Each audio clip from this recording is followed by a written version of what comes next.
Greetings and welcome. My name is Chief Warrant Officer Brandt. I am going to be the moderator for this event. This is the Joint Counter Small Unmanned Aircraft Systems Office, JCO, semi-annual demonstration, and our focus is on low collateral effects interceptors.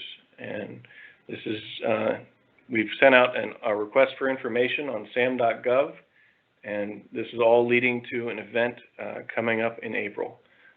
So I'm going to go over some quick house rules, and then we're going to pass it on to both our representatives from the A&R division from the JCO, Colonel Soleil, and as well as our Air Force representatives. Next slide, please. So once again, I'm the moderator, and I would, due to the technology, I would recommend either listening on your computer or on dial-in, but don't do both, as there may be some lag.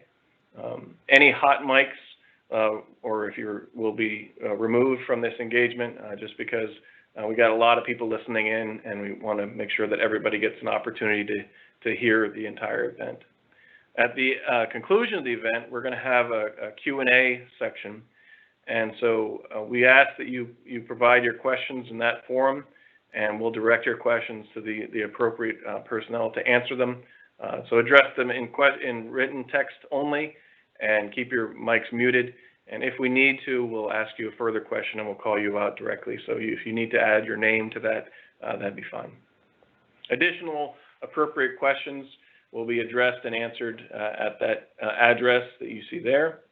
And I or someone else from the technology planning team will get back with you and answer the question as best you can. And then once again, everything's going to be answered in the order that it's received. If I didn't say it already, this is a unclassified briefing that is distribution A, open to everyone. Next slide.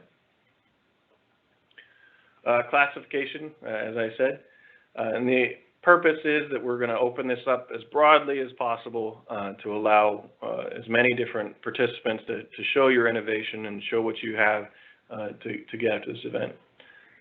Today's schedule, we're going to quickly go over who we are as the Joint Counter-UAS Office, the JCO, and what capabilities we're looking for in this first demonstration. At the bottom of the page, you can see our outline of what we're trying to do, our agenda. So we're going through the engagement overview, and then I'm going to pass it on to Colonel Soleil, RFI requirements as much as we can, and then talking about this demonstration event. We're really looking forward to what capabilities are out there and what can be shown. And then once again, that Q&A section where we're going to try to answer as many questions as we can in the time that we have, and then closing remarks. So at this time, it's my honor to pass this on to Colonel Soleil, who's leading our A&R division under the JCO. Hey, Chief, thank you for teeing that up, and thank you for you and the team putting this event together. Good afternoon, ladies and gentlemen. I'm Colonel Greg Soleil, and I'd like to thank you for joining us today and for the great work that you have done providing many rapid solutions that allowed us to keep pace with this and so many other threats. On behalf of Major General Gainey, the Director of the Joint Counter-Small U.S. Office, and Lieutenant General Thurgood, the Director of the Rapid Capabilities and Critical Technologies Office, or RCCTO, I look forward to discussing today how you can help us with our next focused area of counter-small U.S. requirements. As the UAS threat rapidly evolved, the DoD adopted an approach that pursued immediate counter-small U.S. material solutions. The services independently purchased available capabilities through the Joint Operational Needs process, acquiring a mix of government and commercial systems. The DoD recognized these efforts were not leading to a viable long-term solution because we were not synchronized across the joint force in terms of acquisition, training, or sustainment. As a result of the growing threat and these challenges, in November 2019, the Secretary of Defense designated the Secretary of the Army as the DoD Executive Agent for Counter-Small UAS. In that capacity, the Secretary of the Army then stood up the JCO to lead and direct efforts across the department. Army senior leadership also directed the RCCTO to operate as the lead counter-small U.S. material and acquisition element in direct support of the JCO. Broadly, the JCO is responsible for working closely with the services to establish how DoD will employ joint operations with the required policy, materiel solutions, doctrine, and training to provide joint integrated capabilities that are needed to counter current and future small U.S. threats. I lead the Acquisition and Resources Division within the JCO, providing that direct acquisition support to Major General Gainey. My team, with close coordination and support from the Air Force, is planning and executing this first in a series of semi-annual events where we want industry to come show us their products that help solve our capability gap focus areas. We've heard from numerous industry partners that they are ready to show us what counter small U.S. capabilities they've developed or improved using IRAD dollars, so here's your chance. We wanted to provide that opportunity as soon as possible and intend to provide future recurring opportunities to industry on a semi-annual basis, each with its own focus area. The first event in April is focused on low collateral effects interceptors, for which the Air Force has been designated service lead to determine the path forward toward the best solution set to make available for procurement across all services. With that in mind, I'd now like to turn it over to our Air Force partners as they talk about this first semi-annual event from their perspective. Lieutenant Colonel Like. Good afternoon, ladies and gentlemen, and thank you, Colonel Slay, for the opportunity to speak today. My name is Lieutenant Colonel Eric Like, and I'm the Deputy Counter Small UAS Lead at the Air Force Research Laboratory. As a Joint Service Lead for Low Collateral Effects Interceptors, the Air Force is responsible for synchronizing efforts across the military services in order to provide viable, mature solutions for procurement by the Department of Defense.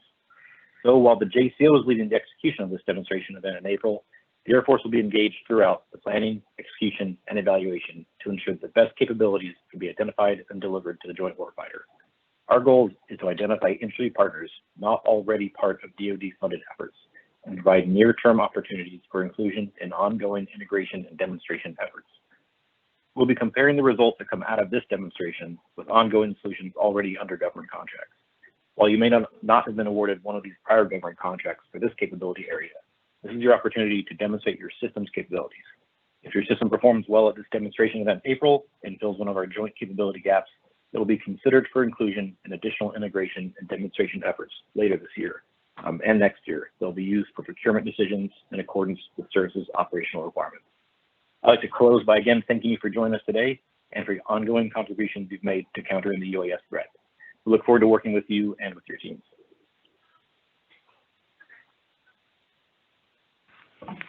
All right, so this is Chief Brand again. So let me quickly go over our RFI engagement process and timelines of events that's going to lead to this demonstration. So very soon, on 22 January, we're expecting white papers to be submitted. And as you can see, that's the email link that you need to send them to. If you go on sam.gov, you'll find the full RFI request for information, but your white papers need to go to brandon.d.bradley.civ@mail.mil. On 2 February, we're going to start to down select to 10 companies that we're going to talk to specifically. And that meeting will not be unclassed distribution A. We're going to get in more details, and we'll also need to vet our potential selected participants for the demo. On 8 through 9, we're going to do the oral presentations up to 10 companies. On 12 February, we're going to down select to the 5 companies that are going to come out to Yuma, Arizona in April and demonstrate what capability you can provide the DoD. On 16 February, we're going to need a DD Form 1494, and if you don't know what that is, that tells us what type of spectrum clearance or radio frequency clearance you're going to need to get on the range, and so we need a little bit of time to clear that. And we ask outstations to mute your mic if you're not speaking at this time. On April 21st, or April 2021, we're actually going to conduct this semi-annual demonstration where we're going to see what capability is out there, and hopefully we have some great capability that is going to affect the way we do counter UAS. Next slide. Hey, Chief, it's Stan Darborough. Let me jump in real quick. Just for clarity, when it gets down to the 10, it's not more than 10 companies. Could very well be less. We're looking for those that meet the criteria up to 10, so it could be less. And then when we assess to 5 companies, it'll be not more than 5, and again, it could be less. So I just want to be very clear. It'll be up to 10 or up to 5 for the second phase. Go ahead, Chief. Thank you, Stan. Now I'd like to introduce Lieutenant Colonel Morgan, who is going to talk about some of our RFI requirements and what we're looking for. Thanks, Chief Brent. Hey, good afternoon, ladies and gentlemen. I'm Lieutenant Colonel Dave Morgan, one of the branch chiefs in the Requirements and Capabilities Division of the JCO, and I'll give you a brief overview of the requirements from a broad conceptual level. Our challenge in laying these out was to strike the right balance between providing enough detail without stifling your innovation. So I'll preface my pitch with this. If you have potential solutions that are lockstep with the requirements that I'm going to describe, that's great. However, if you've got a new or innovative approach, of course we want to hear about that as well. With that said, I'll start from the macro level and then go down to a little more specifics, at least to the level of classification will support. So the reference on the top, the Joint Requirements Oversight Council Memorandum, or JROCM 078-20, was signed by the Vice Chairman of the Joint Chiefs in September, which validated the joint operational requirements for future counter small UAS. If you don't already have a copy of the operational requirements, we can help your team get access. So the JROCM provides the broad overarching strategic guidance and is broken down into three modalities: dismounted, mounted, and fixed/semi-fixed that you see there in the blue text. I'll give you guys a moment to read through the rest of the JROCM high points as well. Okay, I'll move now down to the gray blocks below for a little more detail with respect to this particular demonstration. So back in October, we identified three capability areas that we wanted to focus the department's technology development. Low collateral damage defeat capability was one of those areas. At the unclassed level, what I can tell you is that the solution would need to defeat multiple threat UAS with kinetic or non-kinetic effectors at ranges to preclude mission accomplishment. Specific ranges for those effectors is classified, but I can say that it's generally within combat relative ranges. The second bullet there is blinding flash of the obvious. We're looking for the ability to disable or capture with limited collateral damage. So with that, I'll turn it over to Mr. Adam Martin to discuss test protocols. Thank you, Colonel. Again, what we're looking for in this white paper, basically start off with the concept of operations, how you think your system is going to, how you intend for your system to be used. Again, to include what kind of inputs and outputs you're going to need, the estimated ability, how well you think it's going to be able to defeat a Group 1 or Group 2 commercial off-the-shelf UAS, small UAS, the methods that you're going to use to identify, classify, track, and defeat the systems, the physical laydown, the physical, like how it's going to be laid out, where you're going, how it's going to be set up, where the controllers are going to be set up in reference to that, as well as their proximity and location there. That's going to be critical for our range safety procedures. And we also need you to include any support assistance that you're going to need for the demonstration, to include tracking and queuing, such as cursor on target, T-cut messages, et cetera, et cetera. Next slide, please.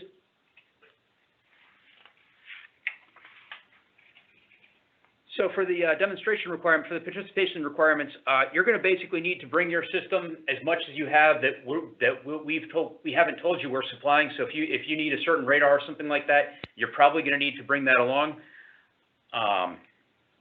And any type of maintenance or support you may need throughout the demonstration. Next, as Chief mentioned earlier, the vendors you're going to be responsible for getting for providing us the information that we're going to need to give you the spectrum approval, the 1494. That is going to be critical. If you don't have a 1494 in place, if we can't get that in place, then that may be a discriminator for why you can't be invited to the demonstration event.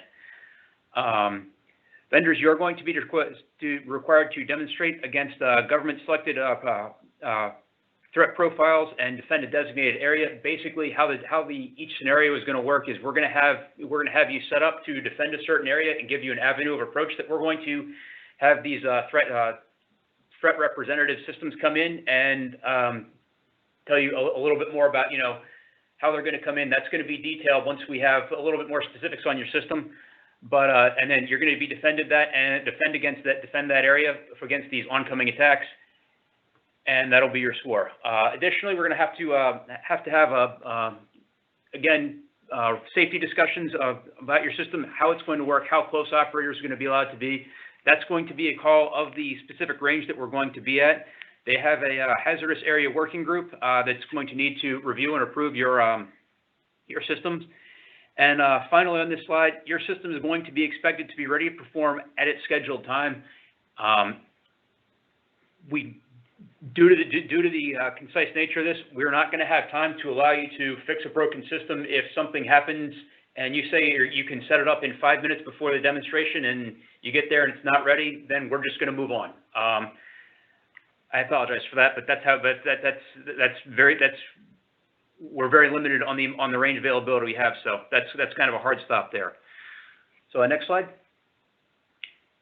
So again, for a little bit of more information, the specific dates and locations, we will notify you when your system's going to be expected to perform. Once we get that selection, probably the detailed plan will get out at least 2 weeks, hopefully significantly before that, but hopefully about 2 weeks beforehand. And again, that will have specifics on the exact location you're going to be setting up at, and what area you're going to be defending, how they're going to be coming in, and that sort of thing. So again, I can't tell, again, due to classification nature, I can't tell you the specific location of it, but I can tell you it will be an open environment, not an urban environment. And we're going to be collecting the data daily. And at the end of this demonstration, you will get a copy of all your data, not the entire data we collect for the event. So if you have, a competing system out there, you're not going to be able to see your competitor's data, but you will be able to see your data and get a report there that will be collected in accordance with government standard test procedures.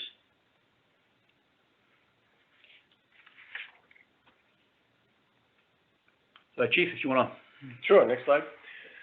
So this brings us to our questions and answers. We have received several questions via email, and we're going to be responding to those via email as well at a later date.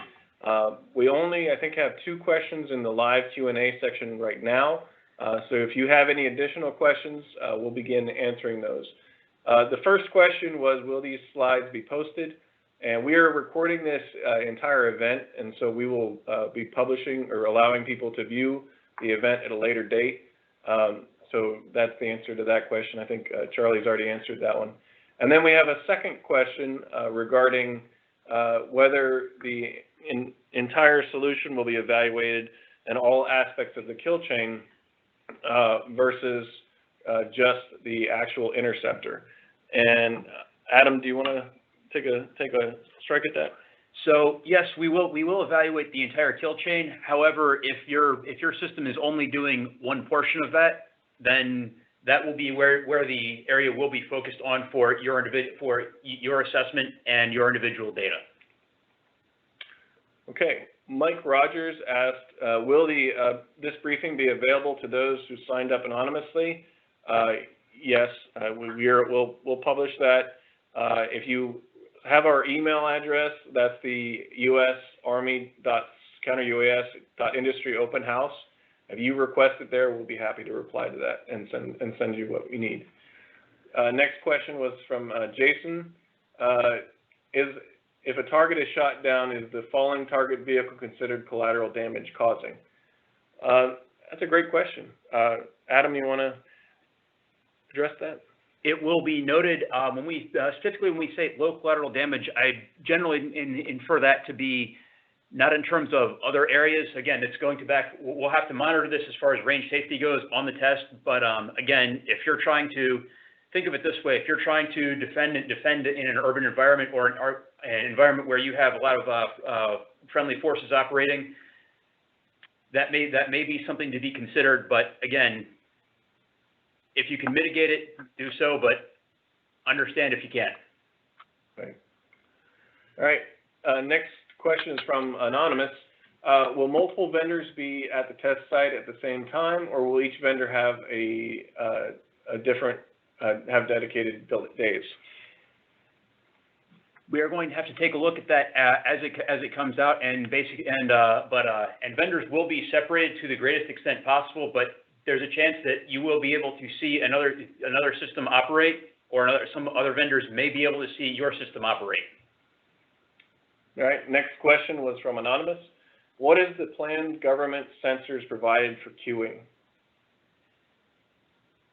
At this point, it's probably going to be most likely, we're looking at a Q50 radar, but I can't guarantee that that's going to be the only thing we're going to have. If you have something specific you need, please note that in your white paper, and we will do what we can to get it. Right. Next question from Anonymous. Are systems required to operate on FAD C2, I guess, during the assessment, or can they operate on a native C2? If you have your own native C2, then you may be allowed to bring that, yes. Yeah, and I think in the RFI we outlined you have to have a plan on how you would integrate, but as far as integrating on that day, I do not believe that was a requirement.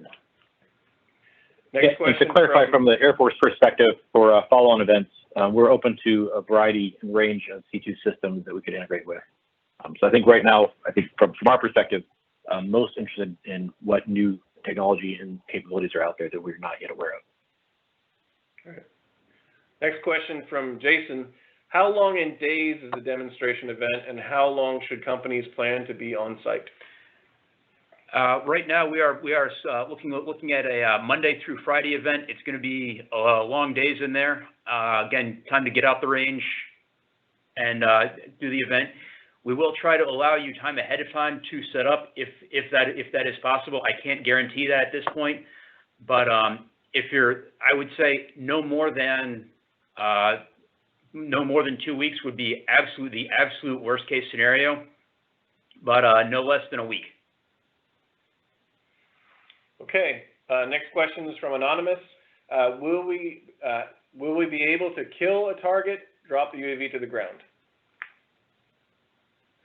Yes. Okay.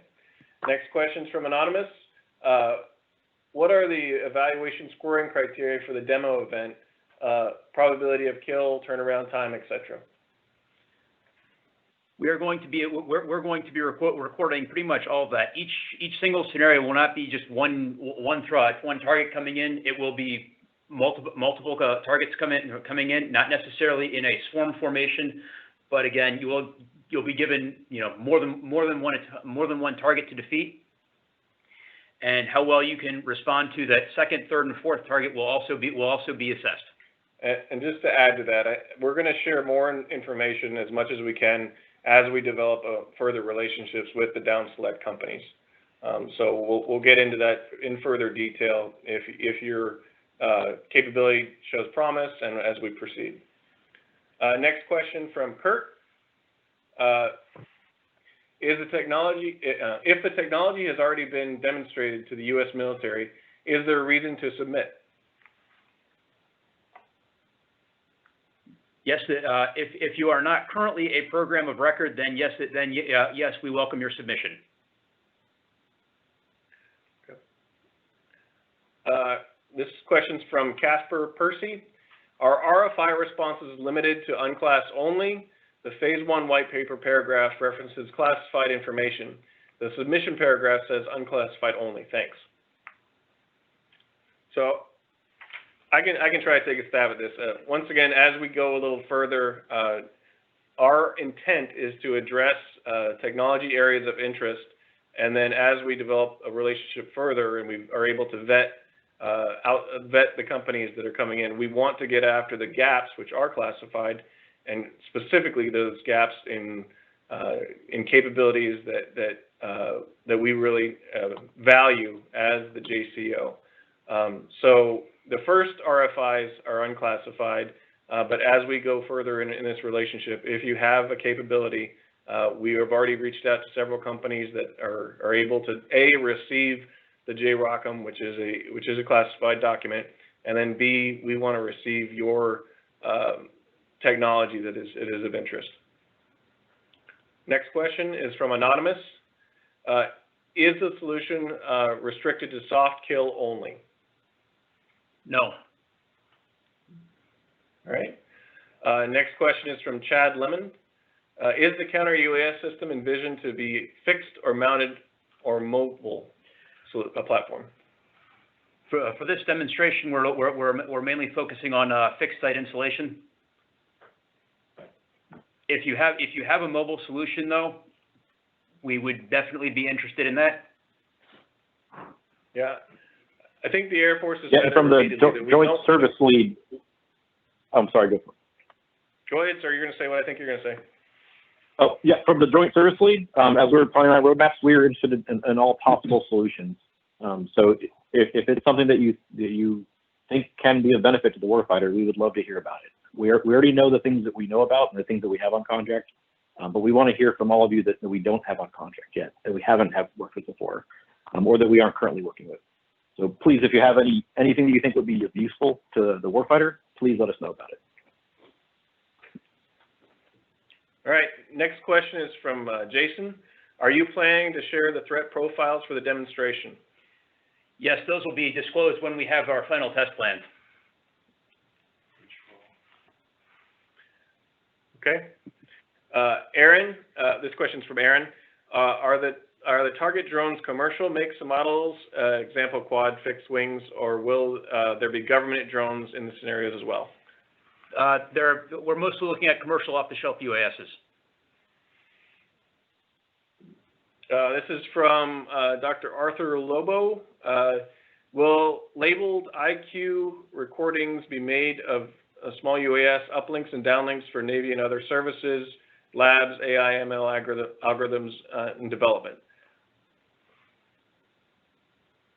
Short answer is yes. Yeah. Our goal we will have truth data. Yeah, and our goal is to share as much as we can across the DoD. Next question is anonymous.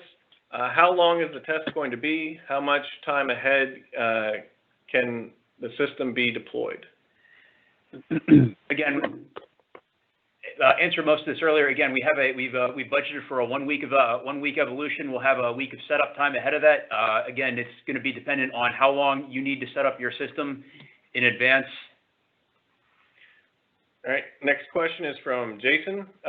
Any funding available for companies that have successful demos, for example, R&D or to close FAD C2 gap?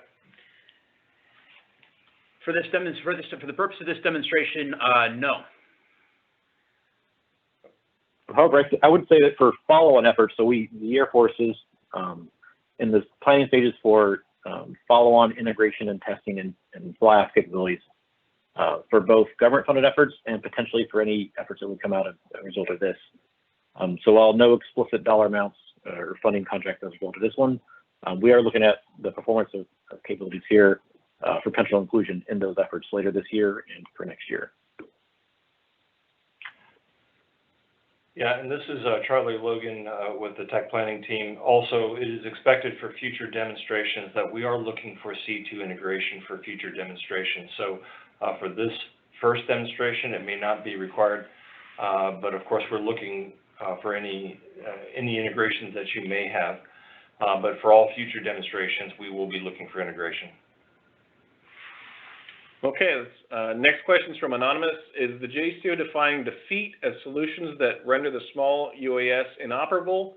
If so, is EW deterrence an interest for this semi-annual event, or evolution, excuse me?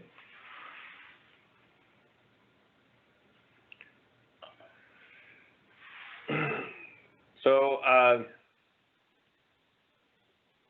think that when we say interceptor, we're looking for something that goes out and goes towards the unmanned aircraft. So Pete, if you're on the line, if you want to try to answer this question. So we're from this from the RFI, we're trying to focus on the a defeat, but we're not ruling out EW. But as you know, as we look at these papers, we're looking for those innovative products. There is a lot of EW current solutions today that have been evaluated. So we're looking at new solutions that's we're not precluding it, but we're also want to make sure that we're focused on the focus area that we've briefed. And Colonel Like, if you have any insight as well, I'll turn to you. Yes, sir. Thank you. So I guess it really depends on what you have to offer. So EW as part of an interceptor would certainly be something we want to consider. So again, I don't want to prescribe yes and no checkboxes, but I think if you have something that you think would qualify, again, we would love to hear about it. Okay, next question's from Anonymous.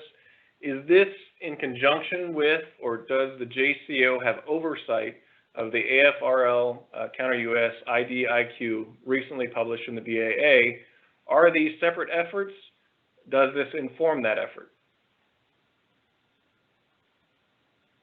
So from the Air Force side, so that effort is certainly could be a part of this, but is not necessarily. So that contract vehicle will certainly be used for counter small UAS efforts going forward. Not necessarily tied to this effort though, but not necessarily restricted from it either. Okay. Next question's from Anonymous. Will you be able to conduct test protocols that examine the capability of RF detect capabilities that aren't library reliant? I'm going to interpret this question as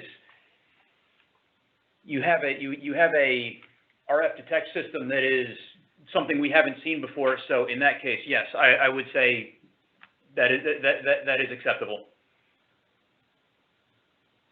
Yeah, we definitely want to take a good look at it. I think is the right answer. Next question's from Anonymous. Who is coordinating frequency clearance? That will be done. That will be done through the test center. But again, that's why you need to get the 1494 in pretty much as soon as you're selected. All right. Next question's from Robert Ortman. Will the COTS UAS used in the test be shared ahead of time, or will it be a surprise?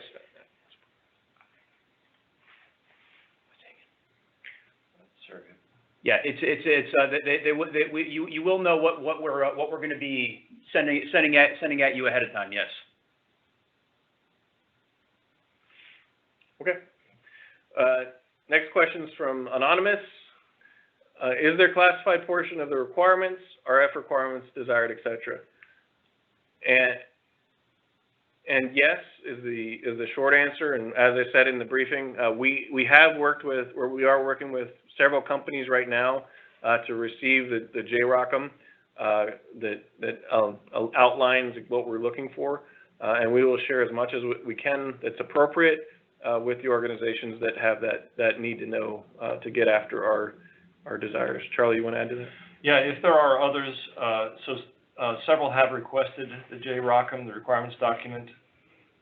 If you have not done so yet, please send an email to the email address that's listed at the bottom of the slide that's currently up, and we'll work on getting you a copy if you were able to receive one. If not, we will be looking for, we are planning other ways to deliver that information to you, so please get in contact with us and we'll help you through that process. All right, next question's from Anonymous. And then also just to add on from the, Air Force side, while the JROCM does clarify and specify specific gaps, again, we don't know what we don't know, and so we are open to hearing about all the different innovative solutions that are out there that we can hopefully on-ramp or update as part of our solutions going forward. So even if you don't have access to that, please don't consider that a discriminator. If you don't think you fit exactly into it, please don't consider that a discriminator necessarily. Yes, sir. The next question is from Anonymous. Are RFI responses limited to unclass only?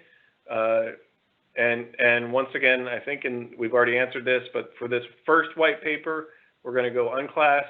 However, if you have further information, please reference it, and I think we'd be happy to take a look, getting north and south nods around the room. So next question from Andy. Are new or innovative sensors, detectors being considered as part of this stage or in the future? Again, if you have a new and novel sensor that we haven't seen before, this is your chance to show it off. Okay. Anonymous, would vendors be limited to the amount of personnel on site? There was, it's within reason, yes. If you need 5 or so people, that's okay. If you are planning on bringing your whole company, the answer is no. Okay. And Adam, just to add on, this is Pete Monarch. I think we're also obviously COVID restrictions, and there'll be some sort of COVID restrictions on the number of people at the site, so we'll have to account for that. Yes, and also just to add to this, there will not be a VIP day. So if you think this is your chance to bring your CEO out and have him rub elbows with our 3-star, the answer is that's not going to happen. Yeah. It's all about the data this time. Next question comes from Dr. Arthur Lobo. Is GPS jamming allowed for this event? And yes, I think we're interested in looking at all techniques there. And so short answer is yes, we're taking, yes. This is John DeForno. So that's dependent on getting it cleared through the test center and the FAA. Absolutely. Absolutely. There's corridors and challenges to that. So yeah, that you're right, sir. All right, next question back to Jason. We have some interest in counter-UAS tech that JCO may be interested in on top of our low collateral interceptor capabilities. Is there a POC for unsolicited white papers that we can send our capabilities? So yes, so that email at the bottom will go to not only our technology planning team, which is headed up by Charlie Logan, but also it's going to go to members from the JCO proper. So if you have a white paper or want to have a meeting with the JCO, we point you to that email address, and then we'll start going through the process. Obviously, we're going to knock down our closest targets first, which would be this white paper related to this demo, but we are interested in everything counter small UAS related, and so I would direct you to that address. Next question is from Anonymous. Is this in conjunction with, or does the JCO have oversight? I feel like we already answered this, and Colonel Like already answered this, that it's not, Colonel Like, if you want to address it again, I think this is the same question from before. Yeah, so the IDIQ that's out for draft review is a contract vehicle that we are working towards. While possibly an option for follow-on efforts, it's not necessarily tied to this. Okay. Next question's anonymous. Are there any specific technologies that you are interested in or allowed? And then it says high energy laser, high powered microwave, jammers. No one specific area again, but it's a low collateral effects, and we will have, I believe we're looking at for future demonstrations for other technology areas as well. So yeah. And I would say that we do say interceptors, and Pete, please jump on this if I'm speaking incorrectly, but we do say interceptors in our title for a reason. So if it's a high-powered microwave that is part of an interceptor solution, or a jammer that's part of an interceptor solution, then that's, I think, where we're focusing for this event. We know if we have multiple, we have other events coming in the future where we may focus on other things. But Pete, if you want to add to that at all, or just move on. No, Chief, that's correct. We're focusing on the title, the focus area, low collateral interceptors, low collateral effect interceptors. So we would focus on that and then look for future opportunities in other areas. Okay. Next question is from Aaron. Is Air Force using existing fiscal year 2021 program of record funds to procure systems that perform successfully, or is there separate funds to set aside to procure systems outside of existing programs? So I would say that while the Air Force is a joint service lead, this effort here is going to roll into across the services in coordination with the JCO. And so we're not looking at specific fiscal year dollars for procurement, but remain open to specific or various multiple years. And specifically, with the efforts coming forward, would be in future years as well. Thanks, Sheriff. Next question is from Anonymous. Kinetic capabilities are welcome at this event, but will the JCO also host kinetic-specific event in the fall as part of the biannual test event? I'm happy to answer this. So low collateral, depending on your kinetic, we'll have to evaluate whether it's low collateral or not. Our follow-on event is going to be looking at counter small UAS as a service. That's going to be our fall event. And then we'll have additional events in the future with different topics or areas of interest to the JCO that is then going to inform the rest of the DoD. So in short, no, at this time, kinetic is not our next event that's going to be evaluated. And then we'd have to really evaluate what that kinetic effect is and how that relates to our low collateral focus area. If anybody else wants to speak to this, I think that's what I believe to be true on this. Yeah, Chief, this is Pete Modernock. I just want to make clear that I think we're still in the decision process of what finalizing that next one. We have some, so we definitely have events coming up that we will publish, but we'll see that published probably within the next couple of months. So we're going to have to keep that one open still. Understood. All right, next question is anonymous. To be clear, you're not interested in existing DoD program of record systems, correct? And I'm getting a yes and a correct from Adam, test lead here.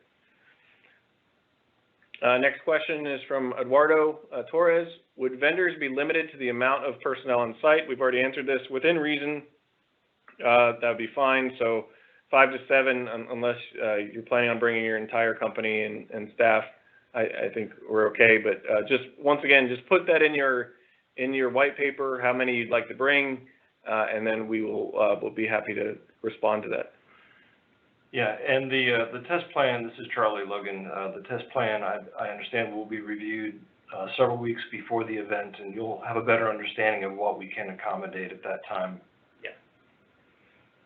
Okay. Next question is from Anonymous. Would participants be required to bring their own power supplies for solution? We will. Go ahead, John. The intent is only to provide prime power from a generator if necessary, or from shore power if necessary. So whether it's single phase 110, 3-phase, or single phase, dual phase 208, whatever, that's all that's going to be provided. So anything else the system needs would need to be provided by the system provider. And he's just probably going to get a generator. Over. And then we ask that you, in your response to the white paper, please identify anything you need to make your system work successfully. So we don't want that to be a surprise when you get out to the range. We want to know beforehand. Next question. So accurate lasers will be considered? If they're part of the interceptor, yes. If it's a standalone system, then probably not. All right. Next question from Anonymous. Given the short turnaround for white paper submission, would the government consider short extensions? And I will tell you directly from Lieutenant General Thurgood, he's been told repeatedly that industry is ready to solve this problem, and so he is very direct by saying no extensions will be granted, that systems and even white papers should be ready to go. So I think that has been answered. Pete or anyone else online want to respond differently to that? Chief, yes, I think that is correct. Okay.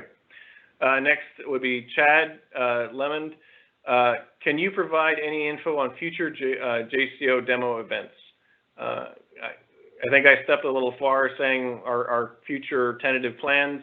So right now, I think Pete said it best that we're still evaluating and refining our plans before we talk about our future demo events. But as soon as we, the intent is that as we get into a biannual demonstration process, we're not going to be so reactive, and we'll have an opportunity to really be more deliberate and time, and not only our time being used properly, but then also giving you industry the availability and understanding of what's going on and how to get engaged.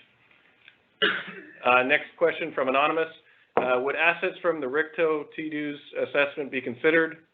So since this is an interceptor focus, if it is a part of an interceptor, a low collateral interceptor, we would definitely take a look at it. But if it's not an interceptor, tactical dismounted electronic warfare system was all backpack mounted, and I think I'm aware of what you're asking, and that may be of interest if it was part of an interceptor. So once again, I'd focus on the interceptor piece there. Next question is from Anonymous. Do you have any requirements, guidance for FAD-C2 capability of integration? We needed, in the RFI, we need to understand your plan for integration, but that is not going to be evaluated as a go, no-go criteria for this test event. And I got a confirmation head nod from Adam, our test lead here. Next, a question from Anonymous. Section C reads, additionally, the government needs to understand the cost in purchasing all the equipment used for this test. Is the government planning on purchasing the test hardware, or is this for budgetary information redundant with the other and ROM pricing?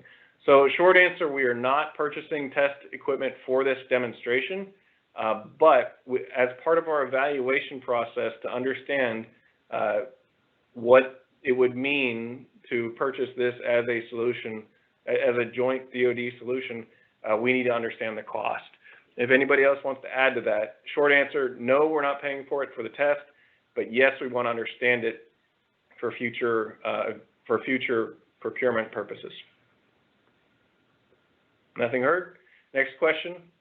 Anonymous, is there going to be any nighttime scenarios? Adam, I think you can answer this, but unless you have nighttime specific capability, I don't see the purpose for that. But once again, if your RFI responds with some innovative or novel solution to address that challenge, then we need to look at that as a unique capability. Go ahead. Yes, right now we're only planning day operations, but again, if you have a specific unique need and a specific requirement then or something that would discriminate your system over other systems, how it will work better, how it will function better than existing capabilities at night, we'll take a look at that. Just hold on 1 second and we'll get back to questions.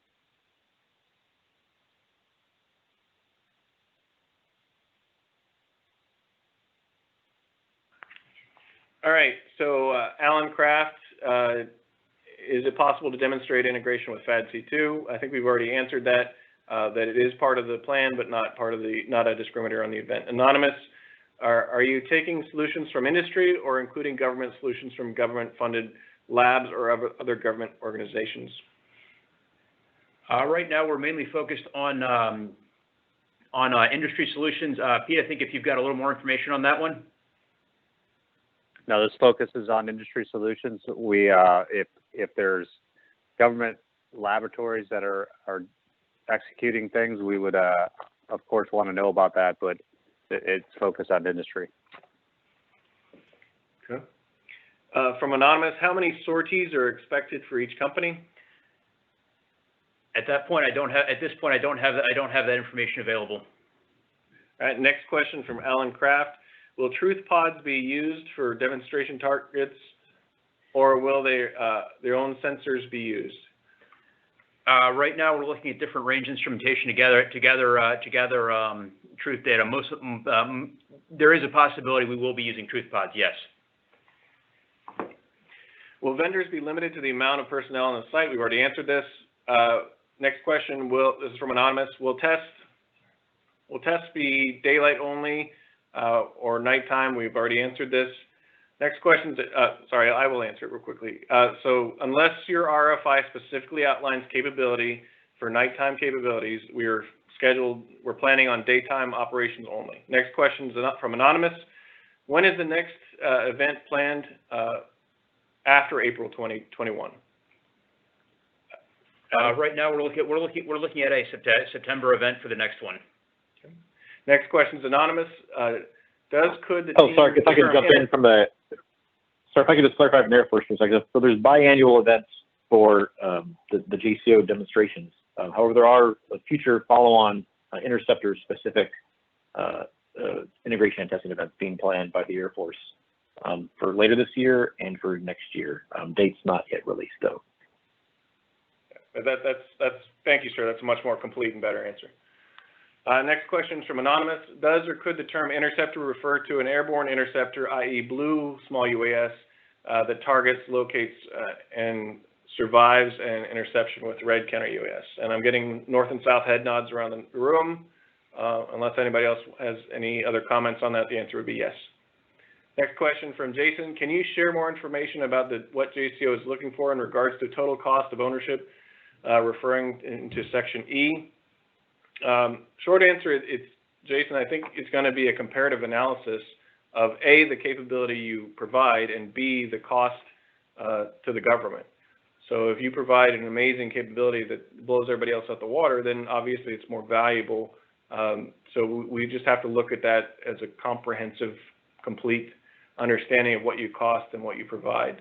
Any other comments on that? Nothing heard. Hey, Chief, Chief, I'd like Colonel Like if he could address that quickly, if he has anything to add. I apologize. Can you repeat that question?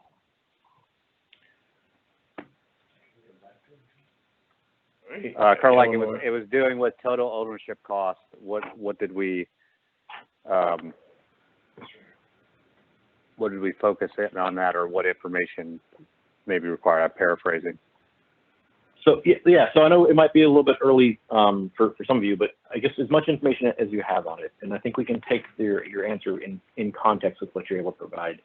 So certainly the more information you have, the better, that we can make a more informed decision later on down the road. Okay, next question is from anonymous. Will there be a detection assessment plan? Detected detection assessment plan.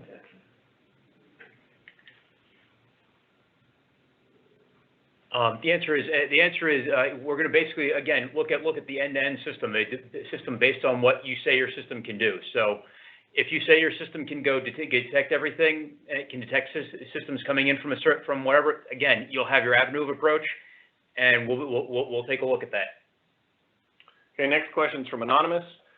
For Army, Air Force, Navy, Marines, and SOCOM customers looking to continue purchasing counter small UAS systems already proven and effective and deployed, but are not on the JCO's shortlist, what can those customers do to help get the technology they want? Pete? Yeah, thanks, Chief. We've addressed, I think we addressed this fairly well in the industry open house that we did in October. We can kind of cover this quickly. Is that the down-selected systems, or the systems selected for initial capabilities, are there for purchase from the services. We are doing this very reason we're doing these demonstration events is to capture any innovative or new solutions that may contribute to the larger layered approach for counter UAS. So those are the avenues to which we're looking at new technologies, and any upgrade to those technologies that were already deployed, some in small numbers, mostly in small numbers. We'll evaluate those for specific capabilities that we're looking for in the future.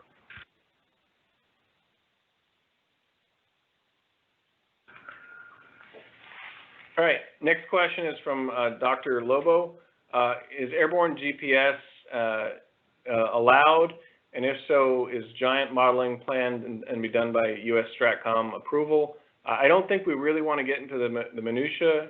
We do understand that would take extra effort and approvals, but Adam, go ahead if you have any more comments. Yeah, again, it's going to come down to what your spectrum approval is. If you're just in general, if you're transmitting a position, navigation, and time signal, that's a much longer, much more in-depth process, and that may be a no-go. That may be a no-go if you have a completely new system that we haven't seen.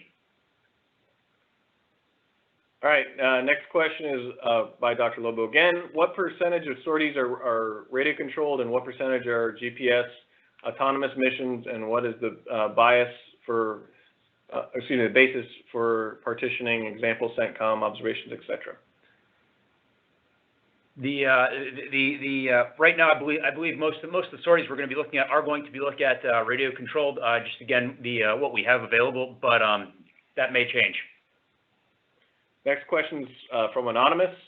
Are you interested in seeing drone systems that are not necessarily a counter-UAS solution, but is the small UAS that easy, can penetrate, defeat counter-UAS efforts in this demonstration?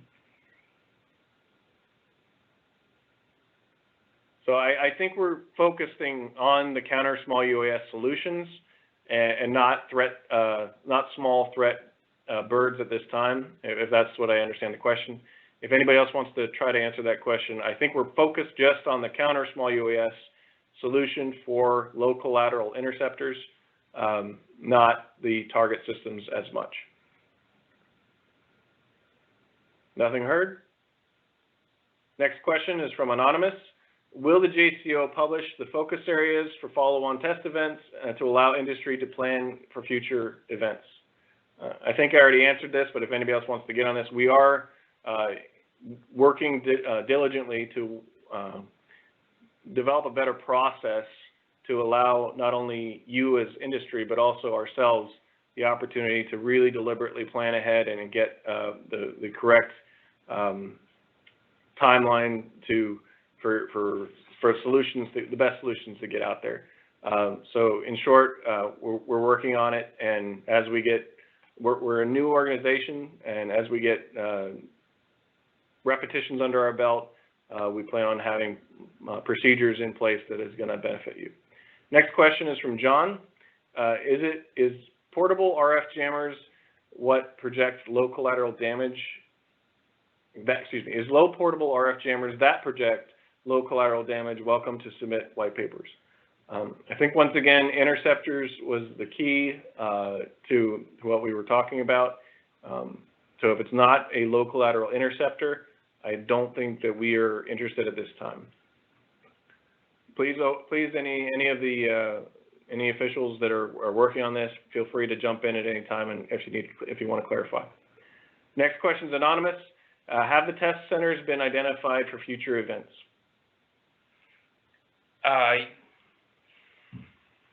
Yeah, we will keep them. We have a list of approved common test ranges, and all these demonstrations will occur at those 3 ranges. Yes.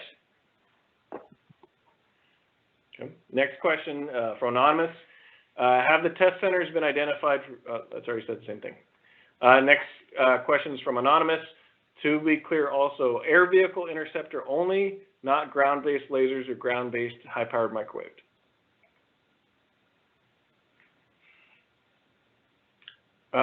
I believe we're interested in air vehicle interceptors only, but Pete, if you want to clarify at all.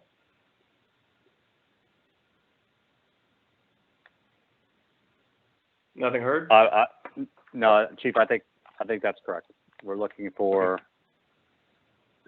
low collateral effects interceptors. If the laser or HPM on the ground is probably not appropriate for this demonstration, but will be opportunities in the future. Yep. All right, next question is from anonymous. Any additional fidelity on when in April, i.e. more likely date in April, early demo next? And so as we develop further relationships, we will give you better fidelity on the exact date and times when we'll need you on the range. Next question is from anonymous. Any additional? Oh, I already answered that one. Yeah. Next question. We already answered about air vehicle interceptor, not ground. Next question is from Dr. Lobo. Will power generators be provided, be true sine wave? They'll be standard military generators. Yes. Okay. Next question is from Evan. Follow up on earlier answer. If a solution does not have a physical interceptor component relying on RF C2 GPS disruption, would you like to see these solutions, fixed, mobile, handheld, at this event? Or should we await future events focused on a soft defeat? Thank you. Evan, I think we've answered this, but we need a interceptor, which is going to be an interceptor, which is going to be flying as part of your solution. And then if you have something else as far as fixed, mobile, or handheld, that is going to be evaluated at a different event. As the JCO technology planning team, though, we are very interested in everything out there. But I would point you back to that link, the U.S. Counter U.S. Industry Open House email link, and we would love to hear more and understand more of what you have. But as far as this event, for this RFI and this demo, we are focused on low collateral interceptors. Next question from Kurt. In two answers, the speaker has stated that high-powered laser will be considered as part of an interceptor, but not as a standalone. If the high-powered microwave beam intercepts disables via high-powered microwave effect, does that meet the intercept requirement, or are you saying you do not want to see non-kinetic intercept? Again, right now, if you have an airborne system that has a non-kinetic defeat mechanism, yes, that's acceptable. But if it's a ground-based, then no. Okay. Next question from Anonymous. Just to confirm, the JCO is not interested in a standalone RF-based hijack technology for this event. I think if it's not part of an interceptor, then that is a separate cyber or EW effect that is not in interest. I'm getting north and south head nods. Moving on to the next question. Anonymous, do you have a definition you're using for interceptor?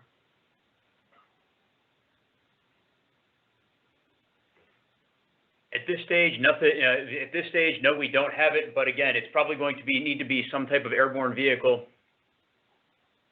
Okay. Yeah, and also the second paragraph in the RFI basically is our definition that contains the description of what we're looking for in this event. That's the best definition we have at this moment. All right. Next question from Anonymous.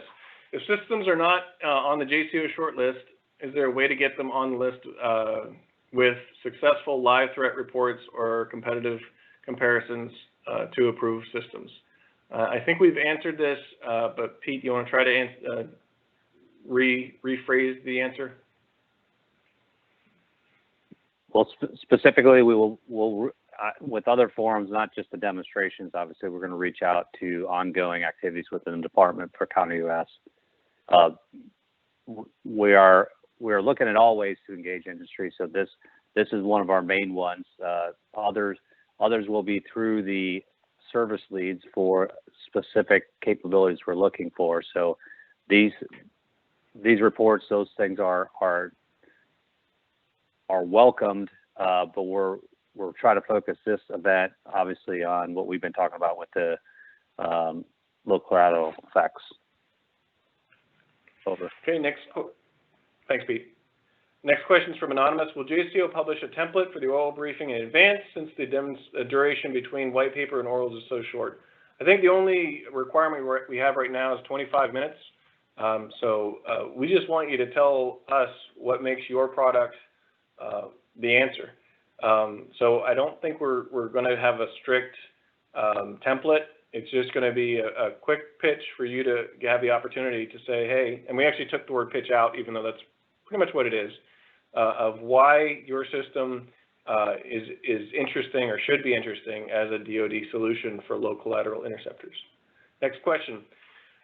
How will this testing criteria affect the DIU approved list of UAS vendors? Is there a discussion on getting additional systems approved based on these type of test results from the JCO/RCCTO? If anybody else wants to take a shot at that, I will. So we Yeah, from have the Air Force approved- side, I think that's from the Air Force road mapping side, I think that's the absolute purpose of this event, is to identify new solutions that could be used for follow-on procurement options. Yes, sir. And we have a list of systems, but those components with those systems may change. So, but absolutely defer to the Joint Capability Lead in the Air Force on that one. Next question from Chad. To be clear, you're not looking at systems that do not employ a friendly counter UAS system. I'm sorry, I'm having a moment. Is that a double negative? So you are not looking at systems that do not employ a friendly. So yes, I think the answer is yes, Chad. We are looking for systems that send a interceptor with low collateral effects. So if it doesn't send an interceptor, then we are not interested at this time. Pete or anyone else want to clarify or change that answer? No, from the question, I think that's what it is. Without some feedback on that, I think that you capture that. But obviously, we've got avenues to bring your technology in, and so the JCO is aware, and then we also then share with the services to make sure they understand technology out there. Okay, thank you, sir. The next question is from Anonymous. Has the JCO office considered a non-military site for faster testing like ETI below Fort Bragg, North Carolina? We've like I said, we have three approved common test ranges. All of our testing will be there. Next question is from Anonymous. U.S. government's press announcement for the counter-UAS shortlist is stifling the influx of private and venture-blocked capital. The public and investment community have the perception that the market is no longer available for competition, or will be another 3 to 4 years for acquisition timeframe. How do you recommend industry responds to their investors, given the list is made up of government lab equipment and heavy funded large defense contractors? Pete? So I think this is a larger question from what we're talking to, but I mean, quickly respond to this because it's similar to other ones that folks have been asking. The JCO has stood up to accelerate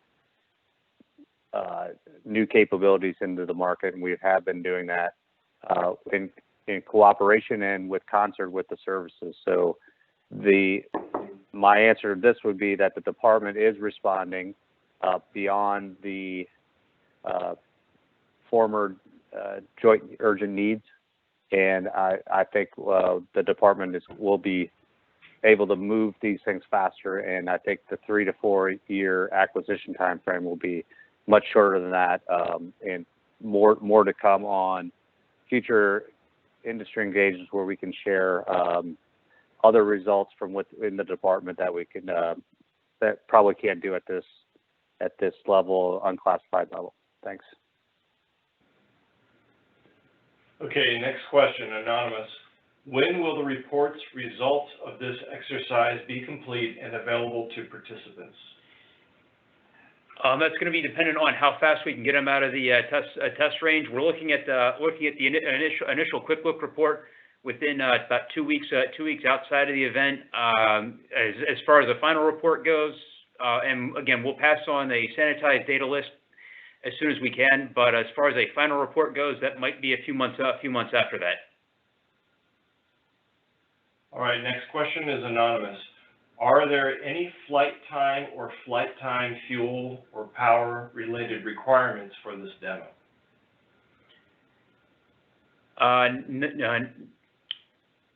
No, but again, if you have a system that only works for about 5 minutes before it needs to come back and land and has a 6-hour recharge time, we'll take that into consideration to how effective your system is. All right, question from Shane Shamblin. Is the test plan going to test against swarms? At this point, I prefer not to answer that one. Okay. Anonymous, when will the report results be published? I think we've answered. Okay, next question. Anonymous, are kinetic interceptors limited to kamikaze-style UAS, or are higher velocity interceptors kinetics allowed? Again, if it's a different solution, we'd like to see it, so yes, they are. So just a little bit of clarification. As we broke down the different capabilities, I think we separated munitions from interceptors with a fine definition there of in-flight avionics. So yes. you could change your avenue of approach or your terminal guidance with an interceptor, vice a munition that is just fired from the ground. So that we have a subtle difference there, but it is significant, I guess.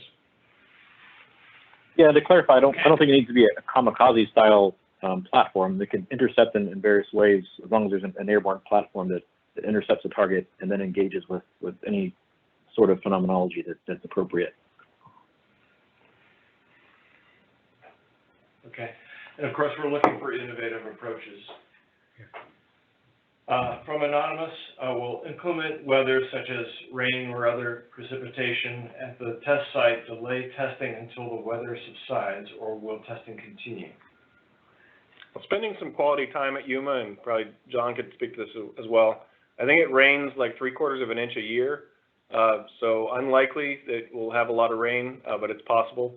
I don't think we're in the rainy season though. I think September is the rainy season for that area. So unlikely, but it's possible. So it's always possible, and the answer would be that any inclement weather issues are not held against the contractors that are testing, and time will be provided per the schedule that the JCO can afford to provide, and the contractors will test. Over. All right, thank you. Next question is anonymous. Can you clarify whether RF takeover systems are included in this effort based on the answer to the previous question?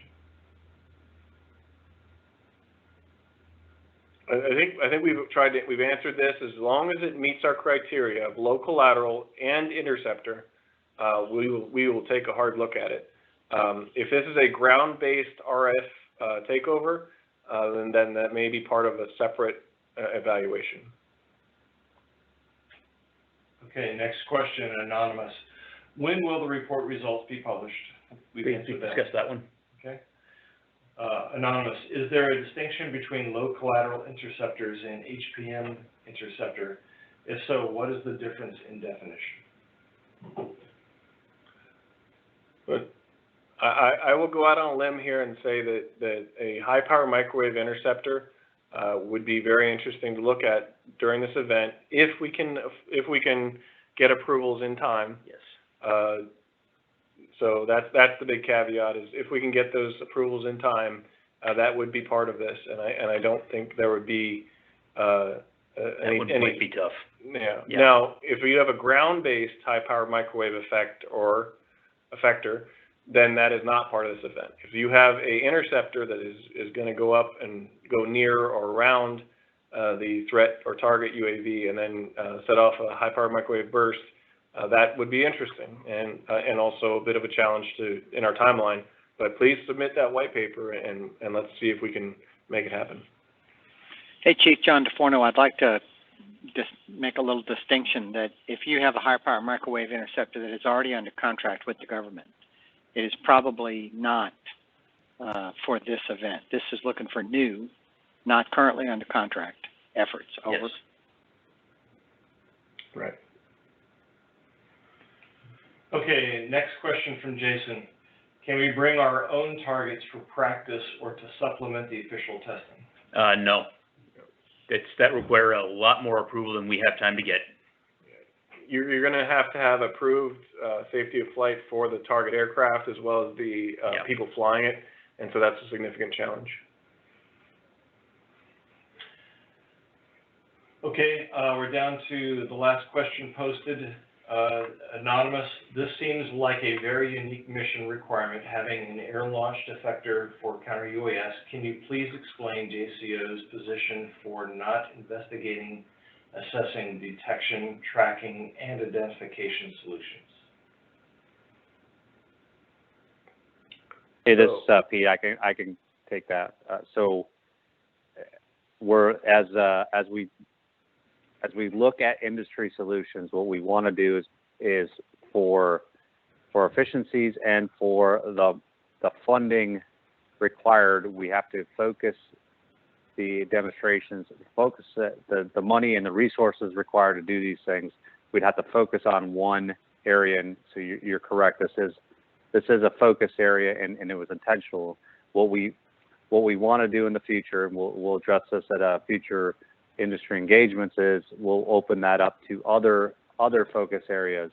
If we have the range of those capabilities that we have to look at, we're going to have to be very limited in the number of folks that could participate, and we're not focusing on some areas that we want to investigate for future looks and for future procurements.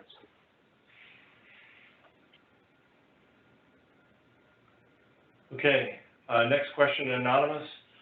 Follow-up to the question related to the current short list of systems. Given the challenges described in the question and the answer, will the government consider funding future events to demonstrate that they are committed to other systems not provided by traditional OEMs or labs?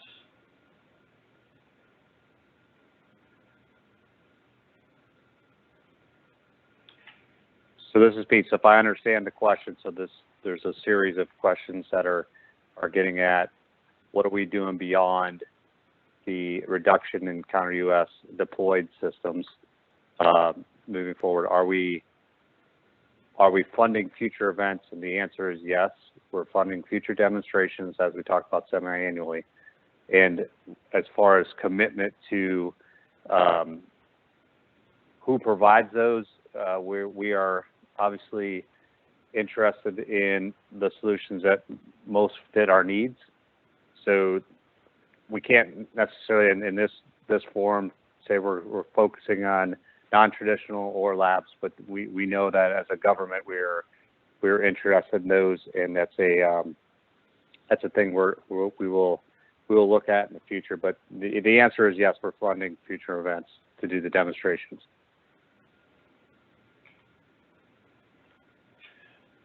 Okay, Dr. Lobo asks, do you anticipate problems getting approval for interceptor-borne EMP attacks? Because we have to be real careful about the questions that we ask and answer with some sensitivity.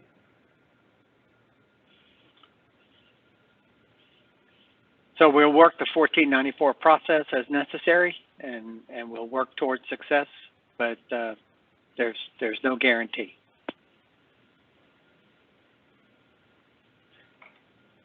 Okay, next anonymous question. Is technology that is funded by low-dollar DoD R&D activities not a part of a program of record eligible for this event and of interest?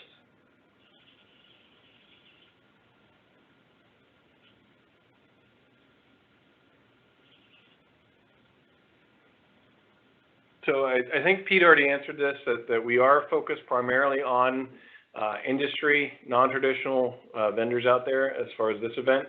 I like to know, I personally would like to see a white paper from anybody that thinks they're scratching our gaps and our niche, what we're looking for. So, I mean, I'm happy to read a white paper, but as we evaluate these systems, potentially you may get a little bit less focus because you are a DoD entity. Pete, correct me if I'm wrong there. No, Chief, I think the question is, we've talked about we're interested in seeing solutions that may have not already received government funding or moving in development activities. And I think the question is, are there if they're receiving low dollars, they're not eligible. I would shade on providing a white paper to investigate that. We've got services. So across the services, the technical experts in the services understand the lay of the land right now as what current RDT needs put in for low collateral effects interceptor. So I think we understand that enough to determine if this is eligible or not eligible. So I would recommend that you submit.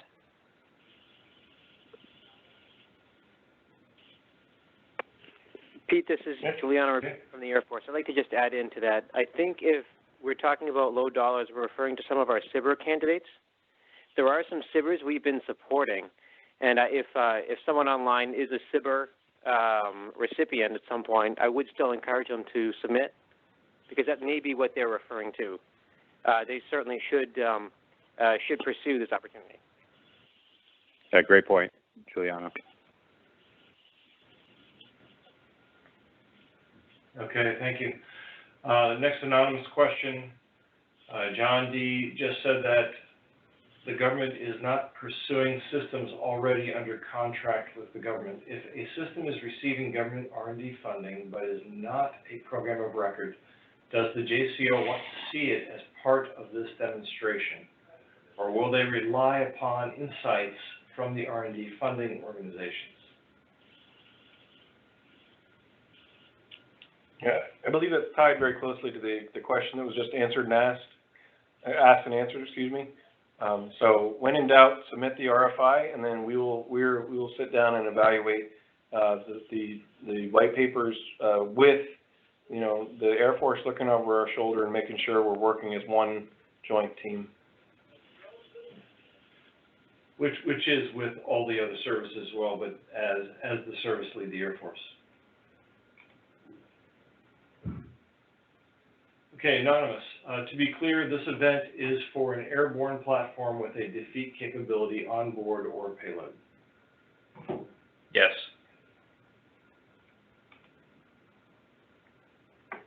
All right, anonymous question.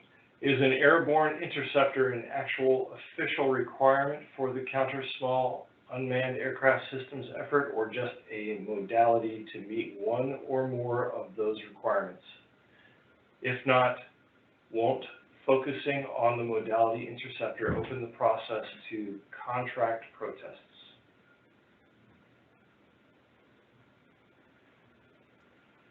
So to be clear for this demonstration, this is not a contract action. This is for demonstration, which will feed other opportunities, other demonstrations, which will be contract. Over. Go ahead. Yeah, I would just add again, we're not in this forum not going to address requirements specifically to RJ Rockham. So I think that will be for another time.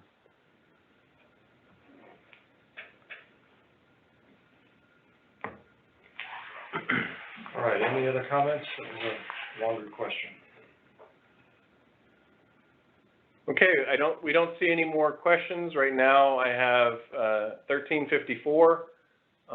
We were scheduled to go all the way for another 36 minutes, but if there's no further questions, I would like to thank you very much for your participation and look forward to further interaction either through the link of the U.S. Army.Counter-Small UAS Industry Open House at mail.mil.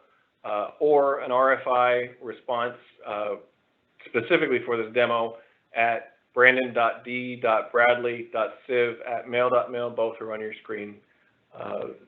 And that is all I have, but go ahead, Charlie. Yeah, also, if you have not taken time to register with us, provide us your name, your company's name, contact information.